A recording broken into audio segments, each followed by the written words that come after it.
There we go. All right. Welcome, everybody. Today we are talking, I think, about correlation. What it is, what really is correlation. See, there we go. I need the reminder to let me know what I'm talking about. So, I'm not seeing any comments yet, but welcome all of those of you who are foolish enough to spend a Friday with me again. This topic, it's kind of strange.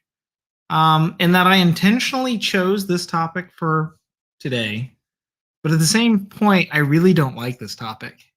And Sans didn't make me pick the topic, I volunteered, which kind of just goes to show you what kind of a fool I am. Okay, yeah, now you can hear me. There's probably a slight delay from the live stream to what you're watching, but that's okay. So, I chose this topic of what is correlation because I hate the word correlation. Like, I don't like it because the definition's all over the place. And specifically for me, like, I do a lot of sim implementations. And so if I go in, I'm like, okay, what are your requirements? I'll always hear correlation. So then I have to be like, pause, tap the brake. What does that mean to you? When you say correlation is a requirement, what are you correlating? What are you doing? So just out of curiosity, let's start this off on our Friday, 11 a.m. Central Time for me. What does correlation mean to all of you? Let's try to get on the same page, because I'm curious to see, like, for one, you volunteered to show up to this. It was your choice. So you clearly came here hopefully wanting to know more about this thing called correlation. So anybody want to share in your mind what correlation is? And I don't care if you're coming in and you're like a statistics professor and you're going to give me like the definition of correlation, or maybe you're a sim user or you're doing like EDR searches and maybe it's manual threat hunting implementations. Like, what is correlation to you? Being on the same page? Blame? Blame, you know what? As far as putting a single word to what it means, that is scary close to maybe in reality what a lot of organizations treat correlation as. Where's the bad? Where can I blame? And yeah, Kyle, related events. That's more of the traditional definition on what it's supposed to be. A job offer, collective analysis, making a meaningful event out of various other related events. Love that. Keyword I'm honing in on there is clearly related. So thanks everybody for throwing those out there, because usually when I'm talking to folks, I'm like, okay, what does correlation mean in the sim? They're talking about, oh, well, if I have an IP address over here, like an external IP, what all is that connected to, and how can I pivot from one data source to another? So typically, it's a manual correlation that there's a process flow that helps me do that. Like, let's say a network socket. I got a source IP, a dest IP, I've got a source port, and I've got a dest port. That's a network socket. Therefore, I can pivot from, say, a flow record to like a sysmon event ID 3, and now I can find the process, the user, the parent process, and the directory, the command line, the parent, and all of a sudden, all of that's related. But really, what I was doing was a search to find, based on the network socket, how can I go to this next data set? And, well, I get that, but is that really correlation? Or is that just searching? It's a systematic methodology. All right, we got that. And Omar, you got on here a correlate different events to alarm a user a specific attack. And that's the second point. Like, if the searching is not what means correlation in their mind, the second most common response I'll get is, oh, like an alert engine, right? I want to write an alert that if this event happens, alert, that's correlation. Is it though? Like, I'm gonna share my screen just for a second, just to give you not my definition, but like a industry definition. And if you look up correlation, correlation is a statistical measure that expresses the extent to which two different variables are related. There could be a positive relationship where if one goes up, the other one goes up with it. So they're positively related. There can be a negative relationship where one goes up, the other one goes down. And then there could be no relation, meaning this one goes up, it goes down. It's just not related over here. That's kind of the de facto definition of, well, correlation. And we can do mathematical like coefficients, whether it's the Pearson coefficient or I'm not getting nitty gritty into the weeds here. I'm just trying to make I'm trying to make it and argue a point that is really a dumb argument. If I'm being honest, like this whole discussion, it's words, but what I'm trying to do is get us somewhat on the same page. Here's that whole positive correlation, no correlation, negative. And again, positive just means if this variable goes up, so does the other one. Think of it as shoe size compared to your actual foot size. Those should be positively related, but it's not a perfect one-to-one. Negative would be the example I think they give in here is gas tank, right? As you drive, you use gas, so your tank goes down while you're moving forward. Yeah, and then there's the argument, and that's where I'm going to go next, correlation versus causation. But before I do that, if I'm talking about, and I'll stop my screen just for a second. If I'm talking about correlation, and let's say I go into a correlation engine. That's a fancy word for an alert engine, by the way. And I say something like this. If it's the security channel and the event ID is 1102, that's a log being cleared, alert. How is that correlation? And by the way, most of the time when I see that rule, it's just literally event ID 1102 alert. It's not even tied to the security channel. So search for this one thing, only this one thing, and alert. Is that really correlation? Or is that an automated search?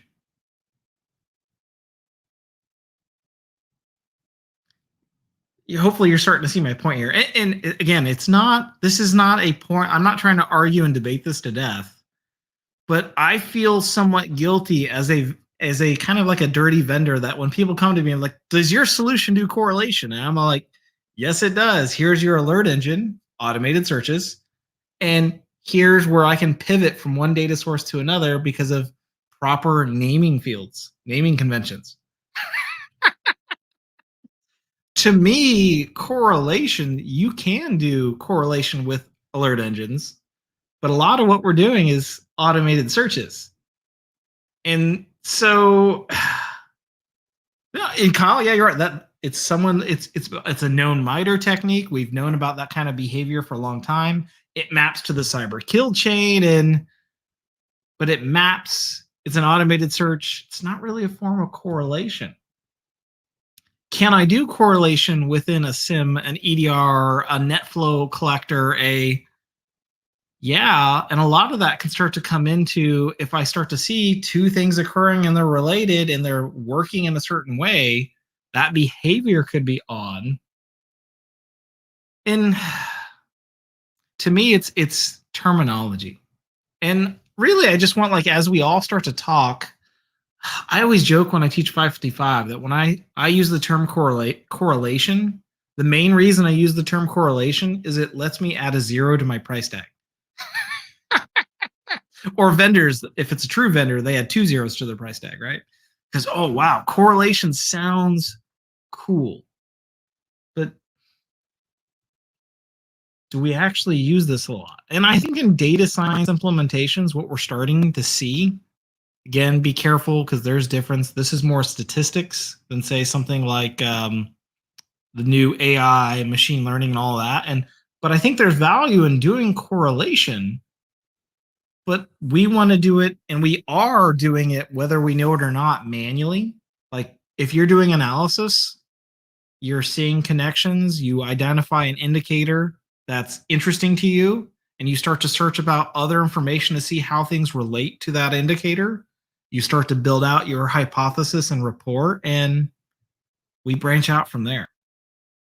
That's really a form of manual correlation, but you're not statistically figuring out how much they're actually related. Like you're not doing coefficients, but you don't necessarily have to. It's just a manual process. Is anybody using correlation from an automation detection stance that you'd be willing to share like the use cases on how you're using it? That would be more of about two variables are related and you're trying to find how they change or work together or they're not related and tying that together. Because I think that's also can be helpful too. And again, these live streams are not intended to just be me talking. I took time out of my Friday to share with you guys and we'll go from there. I'll wait. I'm not going to wait, but I'm going to wait. If you type something on where you are using correlation, that is purely how two things relate, feel free to share. But to me, one of the other things that comes into this discussion that I always love talking about is this concept of correlation and causation. I'll share this. And you can find a lot of funny memes on this, by the way. In fact, actually, let's do it. It's the more fun way. Stephen, can you move that up to show the share screen? Thank you. There we go. So I love these. Correlation is not causation. And half the time, if you just search the word correlation, you'll find the string correlation is not causation. It's one of those things that people just like to argue about. But it's funny. Like, you've got the kid. Here it is. You got the kid that looks like he's playing like the Wii remote or like the old Switch remotes, and it's in the TV. Well, just because it's in the TV doesn't mean I did it. You're making an assumption that it's related. Well, in this case, I'm still going to spank that child because I'm just going to assume they're guilty. They're guilty until proven innocent. Wouldn't probably necessarily spank now. See, look, now I'm going to cause a debate on is spanking actually significant for the discipline of your child? Discipline versus discipleship versus punishment are not the same. And we could try to see if there's a correlation between spanking and how a child turns out. But there would be a lot of variables and that argument would go on and on and on forever. But there's an example where we could try to use correlation to see if does spanking actually help versus not, versus is it humane or not? Okay, sorry, that just popped into my head. I had to throw it out there. But the one that I always love reading the story on, see if I can find the image here. Actually, I had it on this last page. Go back one more. Just go under all. Oh, come on. Here it is, this one. This is a paper talking about the correlation of ice cream. This one shows sunburns, but the one I really like is about there was a correlation. This was posted on like LinkedIn and all over the news. It was quite hilarious that when ice cream sales increase, so do homicides, murder, so that they were positively correlated together. And then it went into the whole argument of correlation is not causation because that implied that the more ice cream we sell, the more people will die. And are those actually correlated? And so the problem here is with correlation, we have to try to see if things are actually related. And sometimes things go up in some degree of measurement together, but that doesn't necessarily mean they're actually related. And this is part of the challenge, I think, in cybersecurity that we struggle with all the time is how do we deal with knowing if our correlation is accurate? I did get one in here, by the way. Scanning an IP watch list, and then signature triggers or further attack from the same IP, trying to auto-correlate those together. And I think that's a pretty strong use case. Because threat intelligence, do I see that IP? Maybe something's getting blocked from scanning. Maybe it's trying to log into a VPN. then it switches to OA and it's block, block, block, block, and then later we see a success, there's a good chance that all of those are related and they're still tied to that IP, but those other events are part of the relation. So that one works pretty good. But ice cream and homicides. I don't know if anybody's read this story. I like this story. They teach this in some classes too, by the way. So what the study then goes on to show is what happened is they look related, but they're not. What's actually happening is ice cream sales go up when it's hot out. And when it's hot out, when the temperature's like a nice sunny summer day, people go outdoors more. And it's not the ice cream sales that call the homicide, it's that the people are out and about, so it's a opportunistic, and that's why there's more homicides. So there is a correlation, but it's not homicides and ice cream. They just happen to go up somewhat together, but they're not related. So eating ice cream is not going to get you killed, but going out, especially in dark, shady alleys, by the way, well, is that even true? Is there a correlation between homicides in dark, shady places versus at the ice cream shop?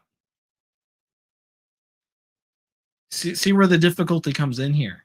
And I would say, yeah, the dark, shady alleys are more likely because when it's dark, you're less likely to be seen. But then, are any of you from healthcare, like emergency room, like anybody have a background in some type of healthcare? Because if you are, if I say, hey, it's going to be a full moon, that means something to you, doesn't it? My wife's an ER nurse, by the way. And so when I say it's a full moon, or when she says it's a full moon, what she's saying is it's going to be a rough night. There's going to be a lot of crazies. There's going to be people coming in with drugs. There might be more homicides. And is it really related to the full moon? And I don't know all the measurements, but it sure as heck seems like it. But under a full moon, there's more light. And if there's more light, don't you think there would be less? Because if there's light, you're more likely to be seen. If you're more likely to be seen, you're more likely to be caught. And so do all of these variables actually relate to each other? And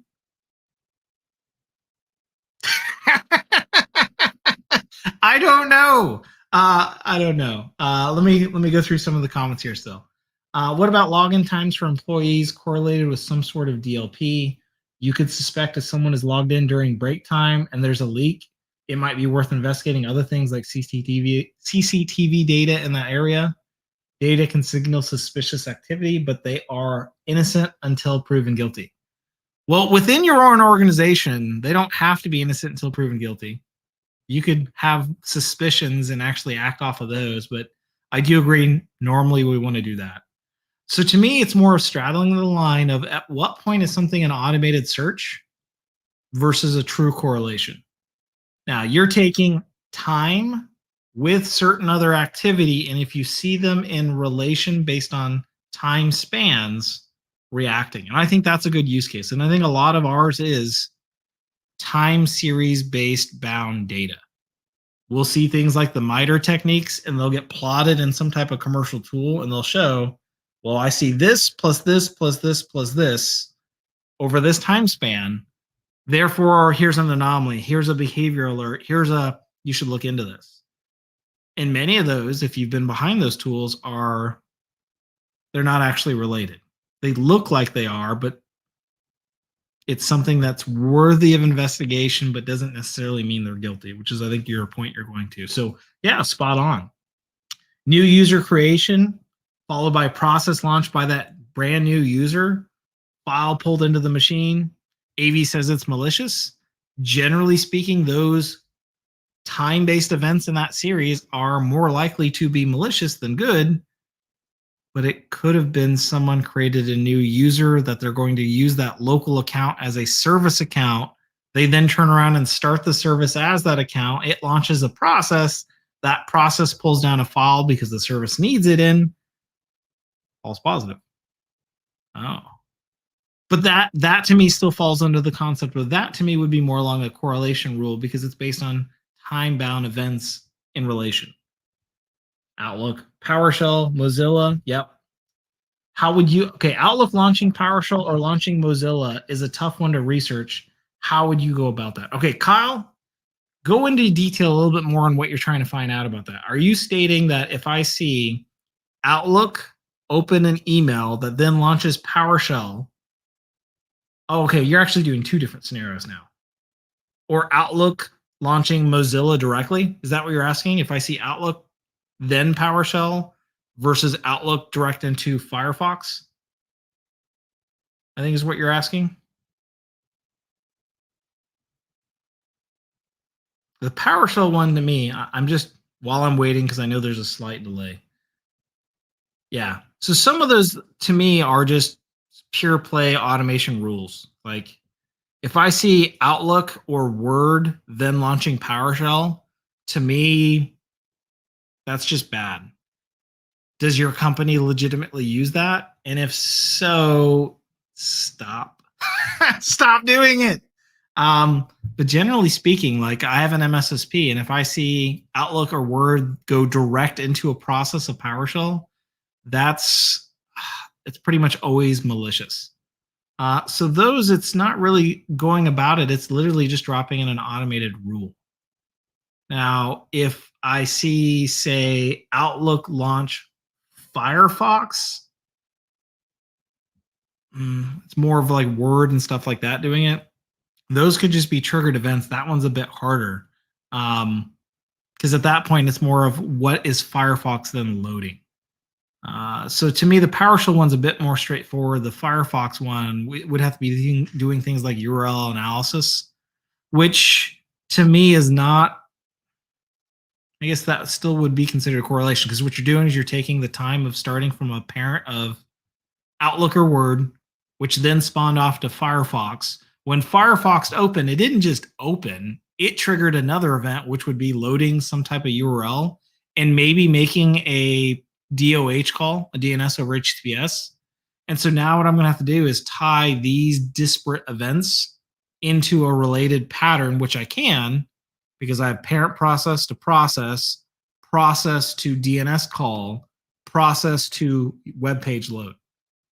And if I see those in that web page load or the DNS call, well, was it a domain you've never seen before? Does it look randomly generated or something like a known DGAA, domain generating algorithm? And that's where this gets harder with the SIM, and that there's so many events and I have to tie them together. The correlation engines, the alert engines, don't actually always have the ability to do those steps that I just spoke of in an automated fashion. Where something more like a SOAR platform does, but there's a much more expensive cost, and you have to tell it to do those steps. So, yeah, and Python too, by the way. Python, or to be honest, like you could during at log ingestion try to auto do those searches and append some of the context to the initial alert. But yes. Oh, Steven, you got to throw that out there, don't you? Hey, we have a Blue Team Summit in 2021. It's September 9th and 10th. I'll be one of the, I think I'm an MC for that event. I actually don't remember now. Pretty sure I am. It'll be fun. We'll go from there. You've seen desktop admins launch PowerShell from Notepad to keep their credentials active. Yeah, okay. I mean, I could see like launching PowerShell from like VS Code because maybe you're writing your code there, but doing it from Notepad, really? Now, that brings up a good point in that some of the stuff that we put in, like when we're looking for certain related events, and we find that they are suspicious, but not always. Like in Mike there, you're basically saying this shouldn't be happening. In fact, I wish I could turn around to them and be like, just stop it. You probably shouldn't do that, by the way. That's just my inner Justin coming out, right? This is where we might have to make another correlation, unless it's these people who just keep doing the thing I asked them not to do. And some of the best alert tuning you can do, or correlation tuning, is eliminating and filtering out things that you don't care about, which might be one of those. Log being cleared. I told you to quit clearing the logs, but Justin keeps clearing the logs. Okay, so if the log's cleared and it's Justin, ignore it. If it's anybody else, let me know about it. Yeah, but Justin still shouldn't be doing it. Yes, but you're getting an alert that says somebody needs to take action against it. You're not authorized to fire Justin. Justin doesn't change his behavior. Therefore, I need to just filter it out. Because otherwise, what we're actually saying, here's a different correlation point. If you don't tune out things that are noisy, that are technically bad, but you can't do anything about, there is a correlation. You're getting a bunch of junk in your queue over here, and the amount of tickets you can actually investigate doesn't keep up with that. So I don't want that to happen. Python versus SOAR, Python always wins.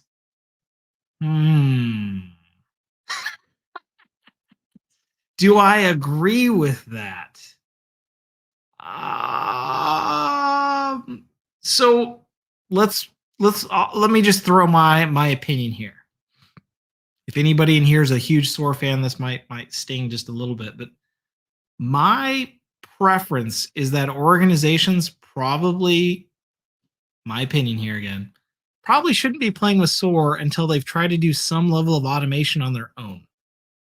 Whether that's Python, oh yeah, Python's fantastic, or maybe something like PowerShell, which is also still fantastic.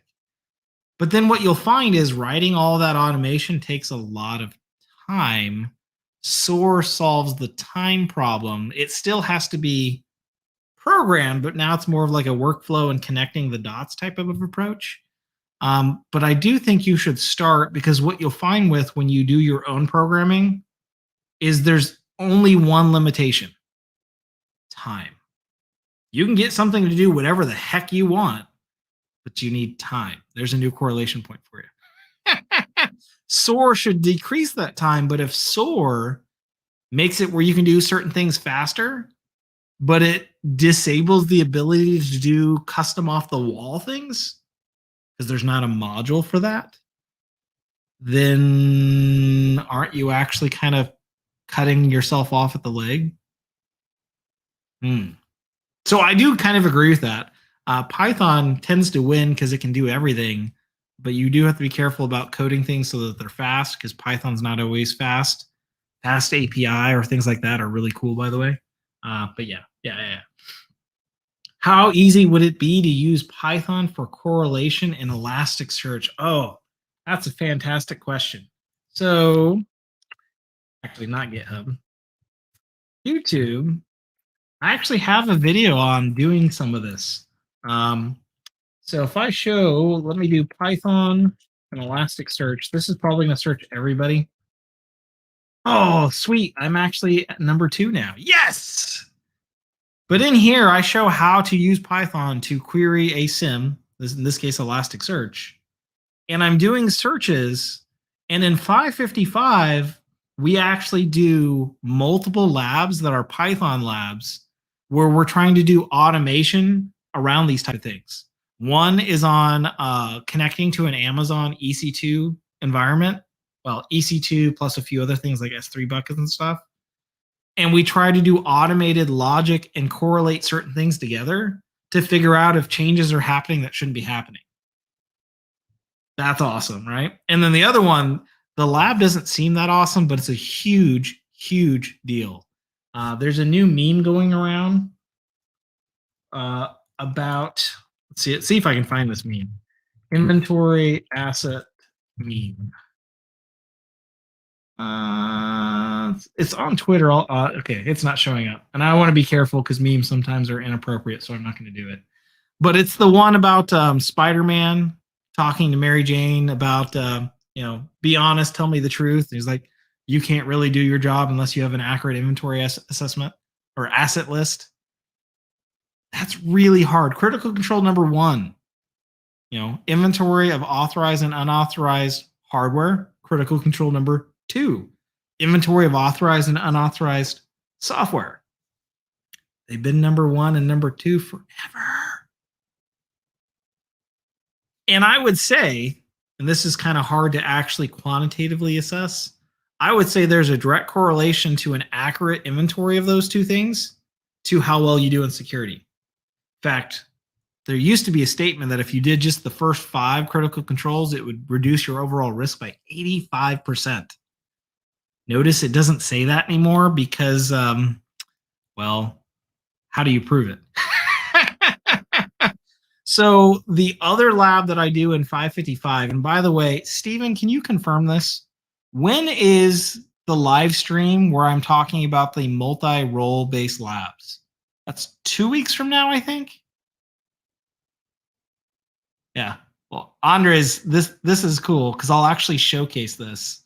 Oh, you put it in private chat. August 6th. So August 6th, I'm doing a live stream, but I'm actually going to give away some free labs. Don't tell Sans, by the way. in that 555 is the first Sans class that has multi-role based labs, meaning normally in class, like let's say there's roughly 4 labs a day, but they tend to always be the same feel and the same the same kind of logical flow. Like in 555, historically, it's been like analyst, analyst, analyst, or engineer, engineer, engineer style labs. But I get a lot of students that are leaders or they're data scientists or they're like, they fall into different buckets. And so what I'm doing in 555, and I now have 4 labs like this throughout the week, when you hit the lab actually forks. And on one side, it'll be a role that say, this is an engineer-based role. And in it, you'll learn how to use the Sigma project and how to automatically generate about 600 rules and a MITRE attack map. But you'll also do automatic rule testing and blah, blah, blah, blah, blah. But on this side of the fence, it's a leadership-based lab. It's for those of you who are in management, leadership, things like that, and it helps you do gap analysis and so on. So August 6th, I think is going to be fantastic. I do plan on releasing the 555 free VM again, and there's some multi-role labs in that release. One of them, going back to our conversation and the pain points here, is that whole inventory of assets is so hard. Like we've got 2 of you acknowledging this is like one of the hardest things out there. And so one of the things we do in class that I'm a huge fan of is initially there's been an analyst version. How do I figure out the logic on how to come up with an accurate asset map? Which is fine and dandy, but you're not actually doing it. But now there's a new engineer one that's Python based, where you take multiple data sources. In this case, it's an Elasticsearch data.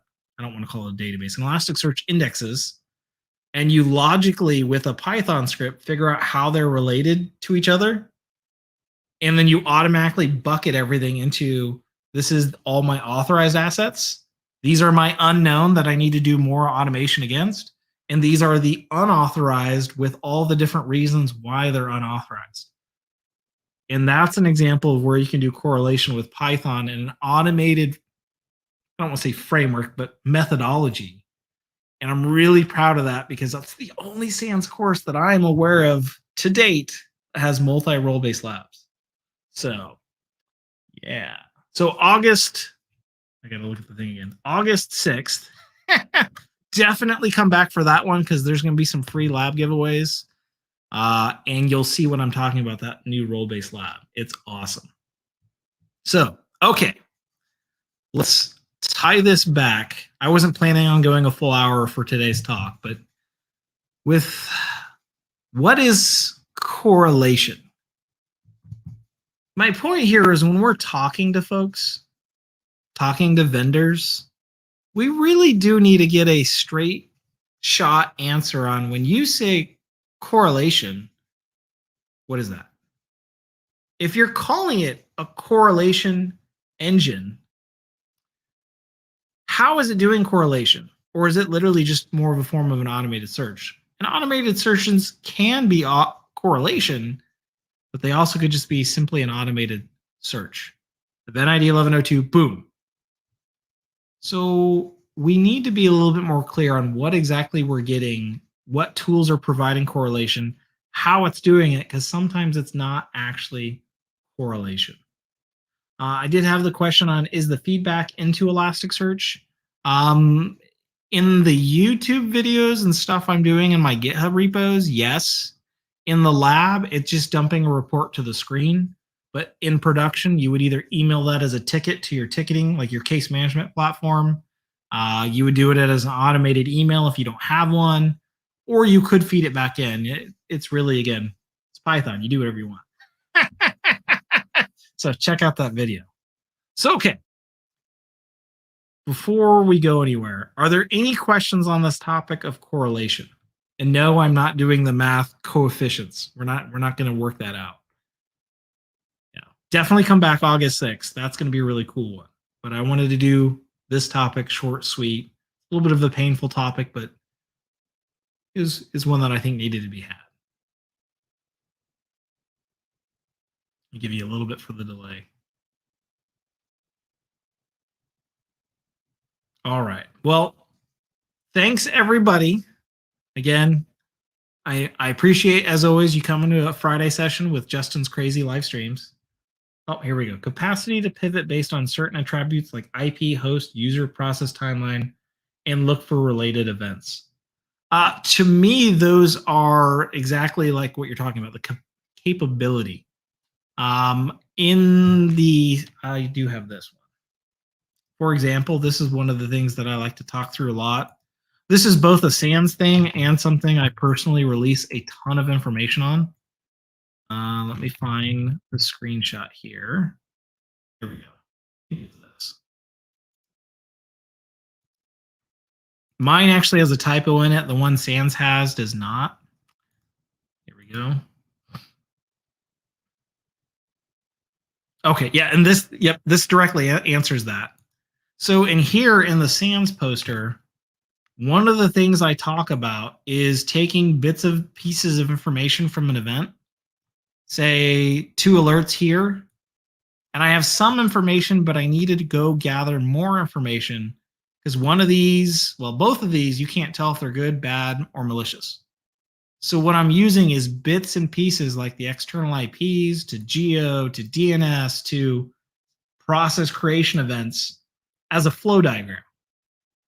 The question though is, how do you do it?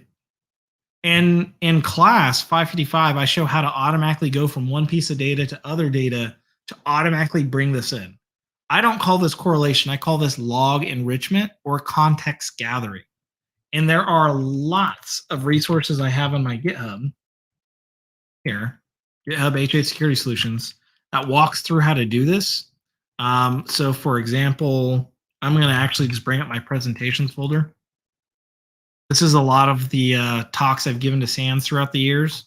Multiple of these on log enrichment, but specifically, if you go under modern log parsing and enrichment, it walks through how I did that poster step by step by step with enrichment techniques, even bringing in rule information and so on. And so to your point or your question, how do I go from one piece of data to another? I'm typically, what I do this if it's inline and I'm trying to do it automation with products I already have, like in an Elastic Stack, oddly, I do this with Logstash. So Logstash is a lot more capable and powerful than folks think it is. Like, let's say you have an IP address, right? And you're wanting a DNS name. Well, if I have an IP address, I'm going to share my screen for this too. Sorry, Stephen, I'm keeping you on your toes. Minimize this for a second. Open a command prompt. Here we go. If I were to browse to google.com, it resolves to this IP on my box at this time. But if you were to do an actual DNS lookup of that, it goes to here, not here. So I can't even do something like a DNS lookup because it's not accurate. It's not accurate and it's actually slow. But you know where I could get this IP back to this name? Your DNS logs. If you're ingesting your DNS logs, what I could do is say, hey, SIM, have you seen this external IP in the answer field of a DNS query? And if so, what was the query? That's actually faster than a DNS lookup. It's not an operational security error, and it's what we want. So then the question becomes, how do I actually pull that automated search off to pull that data in? I tend to do it with Logstash, which actually works in front of things like Splunk, QRadar, and other solutions. You also could do this after the fact when the log is already in your SIM. Like Elasticsearch, I could have Python say, I have an alert that has an IP and I want the name, update the record with the name. And Python after the fact could do that, which would work with Splunk and everything else as well. Because just because a log's ingested doesn't actually mean you can't modify it after the fact. Yeah. Yeah. So Logstash is quite cool. There's also a GitHub page that I have called, what did I call that? It's a really long name. Tactical Data Handling at Scale with Logstash. It's one really big string. And that has multiple use cases and examples. And it's kind of a play with GitHub repo. It's free, it's public. I did turn that into a 13-hour Logstash class that's on mycyber.training. So you also can check that out, but that's not affiliated with SANS. So yeah. All right. Any other questions, comments? Again, I'm good staying around for as long as you need me. Steven's like, I need Justin every Friday from start to finish. He doesn't like to give me breaks. I'm kidding. Thank you, Steven. I love you. Oh, and thank you for posting the lifecycle poster. That SANS poster, he's got the link in the comments. That is a pretty cool poster. And that logic is important. You just need to figure out how you do that back in your environment. Most SIMs have a way you can do that. All right. Okay. Well, everybody, thank you for joining me this Friday. I'm teaching next week, so I won't be here, but August 6th. Actually, August 6th is next week, isn't it? Maybe I'm not teaching next week, or I might have a scheduling conflict. I'll make sure whatever we do, I'm there. But watch my Twitter, LinkedIn to make sure that date doesn't change. So, okay. All right, everybody. Thanks. Enjoy the rest of your weekend. Spend some time with your family and friends, and I'll see you next time.